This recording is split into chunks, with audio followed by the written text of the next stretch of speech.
이제 교류 저항 회로를 공부하겠습니다. 교류 저항 회로는 어떤 회로냐? 우리 직류 저항 회로는 직류 전원과 저항만 연결한 거였어요. 그래서 교류 저항 회로는 여기에 교류 전원이 있습니다. 여기 저항이 있습니다. 이게 교류 저항 회로가 되겠습니다. 그래서 이 교류 저항 회로는 ET와 R만이 있는데, 그러면 여기서 무엇을 구하는 게 목표입니까? 회로 문제에서는 우리가 뭐 구하는 게 목표였어요? 네, 그렇죠. 네, 전류 구하는 게 목표였죠. 회로에 흐르는 전류를 구하는데, 이 전류, 회로에서 전류 구하는 게 목표고, 이 전류를 구하기 위해서는 어떻게 합니까? 네, 우리 알죠. 방법은 뭐냐면 항상 직류 회로에서 키르히호프 법칙을 적용했습니다. 그러면 교류 회로에도 과연 키르히호프 법칙이 적용될까? 적용됩니다.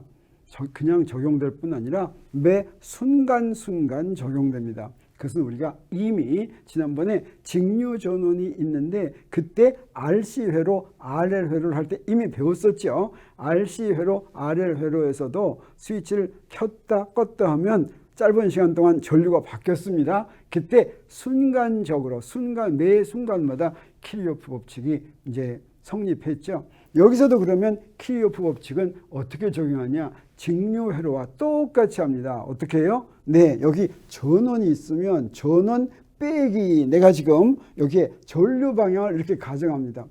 실제로는 교류 회로에서는 어떻습니까?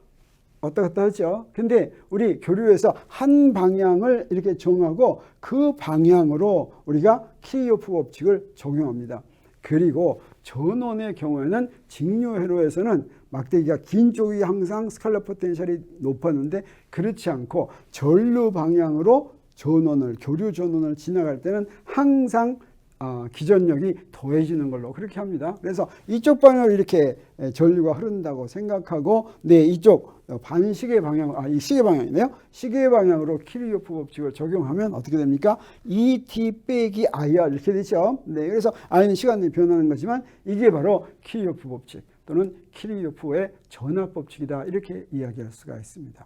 그래서 이걸 가지고 우리 회로에 흐르는 전류를 구해 보겠습니다. 그래서 교류 기전력은 네, ET는 E0 사인 오메가 T 이렇게 됐고, 네, 이때 전압 법칙이 뭐냐면 이렇게 됐죠. 그러니까 어떻게 됐습니까? 이때 이거 미분방정식 같은 거 풀 필요가 없네요. 바로 어떻게 됐어요? 이때 전류를 바로 구할 수가 있겠습니다. 어떻게 구하면 됩니까? 이 전류는 R분의 ET 이렇게 하는 걸 알 수가 있겠죠. 그래서 이 ET에다가 그걸 대입하면 R분의 E0 사인 오메가 T 이렇게 되는 걸 우리가 알 수 있습니다. 이게 바로 교류 저항 회로의 특징이고, 이것을 우리가 어떻게 놓으면 되겠습니까? 맨 앞에 있는 거, 이것은 전류의 진폭이죠.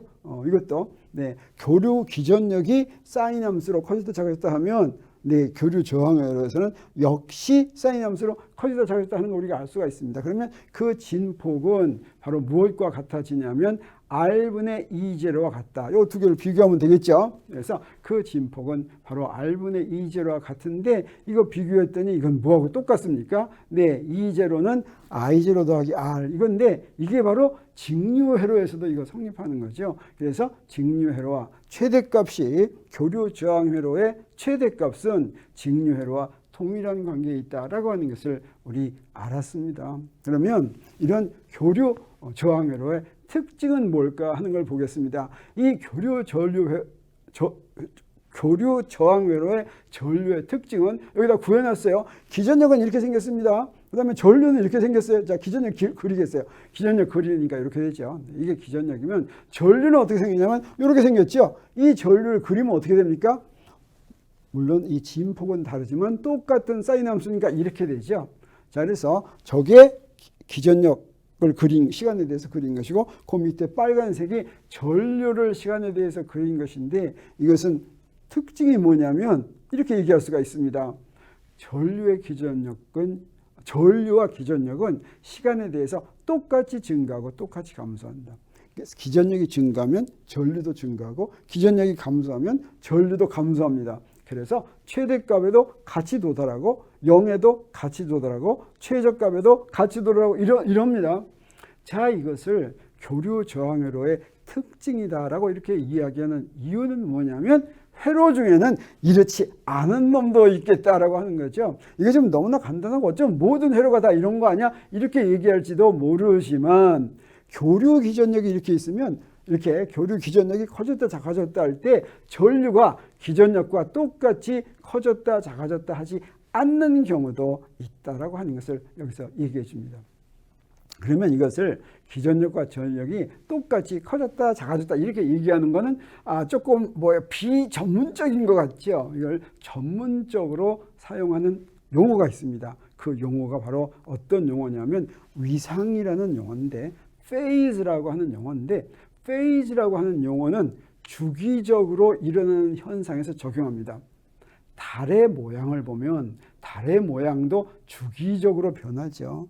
이랬을 때 이렇게 초승달, 상현달, 보름달 이런 거를 뭐라고 부르냐면 달의 위상이다 이렇게 부릅니다. 그래서 달의 위상을 이렇게 구분하죠. 그래서 달의 위상은 언제든지 반복해서 보름달이 되면 지금의 보름달이나 그 다음 보름달이나 또 그 다음 보름달이나 다 똑같은 상태죠. 이렇게 상태가 주기적으로 반복할 때 이게 변화 중에서 어떤 한 단계를 이제 지칭합니다. 그걸 위상이라고 합니다. 그래서 보름달이라는 위상, 보름달이라는 페이즈다 이렇게 이야기하는 것이죠. 그래서 주기적으로 바꾸는 때 이런 위상이라는 말을 이렇게 쓴다라고 하는 거죠. 사인 함수와 코사인 함수도 이렇게 주기적으로 바꾸기 때문에 사인 함수와 코사인 함수의 위상을 생각할 수가 있습니다. 우리 참고로 이것은 1학기 때 12강에서 파동 배울 때 했어요. 그래서 여기에 좀 더 자세한 것을 알려면 12강으로 가보면 되겠습니다. 네, 그래서 여기 사인 세타를 그리면 이렇게 그리죠. 자, 처음에 이렇게 그렸죠. 그럼 그 다음에 어떻습니까? 똑같은 모양이 반복되죠. 이걸 무슨 얘기라 뭐라고 그럽니까? 네, 사인 세타는 위상이 반복된다 이렇게 얘기합니다. 그런데 여기에 코사인 세타를 보면 자, 이런 것들이 이렇게 반복이 되는데 이렇게 반복되죠. 근데 사실은 사인 세타와 코사인 세타가 같은 모양이죠. 근데 어떻습니까? 처음에 시작점만 달랐습니다. 이랬을 때 뭐라고 얘기하냐? 코사인 세타는 사인 세타하고 위상만 다르다 이렇게 얘기합니다. 시작하는 단계만 다르게 시작한 거예요. 사실은 어떻게 시작했습니까? 코사인 세타가 2분의 파이만큼 먼저 시작합니다. 사인 세타보다. 네. 자, 이것이 그 다음에 여기서 그러면 위상이 같다고 하면 어떤 점들이냐? 예를 들어서 이런 점들은 위상이 같은 점들입니다. 그런데 요놈하고 위상이 같은 게 여기는 위상이 같은 게 아니에요. 그래서 보면 두 가지입니다. 먼저 사인 세타나 코사인 세타 값이 같아야 됩니다. 그 다음에 그 값에서 이놈이 지금 증가하고 있는지 감소하고 있는지 이 두 가지가 같아야 되겠어요. 그 두 가지가 같으면 위상이 같다. 이 네 가지는 위상이 같은 점들이다. 이렇게 얘기할 수가 있겠습니다. 그래서 여러분 이렇게 보면 위상이 같은 점들을 금방 찾아낼 수가 있겠죠. 그래서 우리 교류 저항회로에서도 이렇게 보면 어떻게 얘기합니까? 이게 지금 아까는 뭐라고 얘기했습니까? 기전력하고 전류가 같이 증가하고 같이 감소한다 이렇게 이야기했었는데 이것을 위상을 이용하면 뭐라고 얘기할 수가 있냐면 교류 저항회로의 전류는 기전력과 위상이 같다 이렇게 얘기할 수가 있습니다. 두 개는 지금 위상이 같다. 그러면 교류 저항 회로가 아닌 다른 회로에서는 위상이 다르다 이렇게 이야기할 수도 있겠죠. 그래서 교류 저항 회로로부터 이건 지금 가장 간단한 경우입니다. 이때 기전력과 전류가 똑같은 모양으로 주기적으로 변하지만 그때 위상은 같을 수도 있고 다를 수도 있는데 교류 저항 회로의 경우에는 두 개의 위상이 같다 이렇게 이야기할 수가 있습니다. 그 다음에 이제 이번에 전류의 유효값을 보도록 하겠습니다. 아까 기전력이 어땠습니까? 커졌다 작아졌다는데 평균은 0이었죠. 전류도 어떻겠습니까? 기전력과 같이 아까 한 것을 같이 한번 보겠어요? 네, 기전력이 이렇게 생겼으니까 이걸 어떻게 했어요? 전류도 똑같이 이렇게 생겼죠. 네, 자, 저기서 빨간 게 기전력이고 그 안에 옅게 있는 게 전류라면 여기서는 네, 그 파란 게 전류고 저 안에 있는 게 기전력입니다. 똑같이 커졌다 작아졌다 하니까 이것의 평균을 구하면 한 주기 동안의 평균을 구하면 기전력이 0인 것과 똑 마찬가지죠. 이거 계산 안 해봐도 또는 사인 오메가 t니까 한 주기 동안 적분하면 0이구나 하는 것을 우리가 바로 알 수가 있죠. 그럼 우리 어떻게 해야 됩니까? 유효값 계산해야 되겠죠. 유효값 계산하면 우리 한 주기의 제곱을 평균하는 것인데 제곱 평균하면 항상 뭐가 됩니까? 2분의 1이 되죠. 그리고 여기에 진폭의 제곱 이렇게 되겠습니다. 그래서 전류도 마찬가지로 한 주기 동안 제곱을 적분하면 2분의 1 나오고 I0 제곱 이렇게 되니까 우리 바로 유효값을 계산할 수가 있습니다. 그래서 기전력의 유효값은 어떻게 됐습니까? 여기서 봤더니 최대값의 70%였습니다. 그와 마찬가지로 전류도 똑같이 최대값의 70%가 된다라고 하는 것을 우리가 알 수가 있죠. 그리고 전류하고 기전력 사이의 관계가 최대값의 경우에 직류회로와 똑같았죠. 그러면 여기에 유효값의 경우에도 직류회로와 똑같이 2의 유효값은 전류의 유효값 곱하기 R이라고 하는 식은 그대로 성립할 것이다 라고 하는 것을 우리 예상할 수가 있습니다.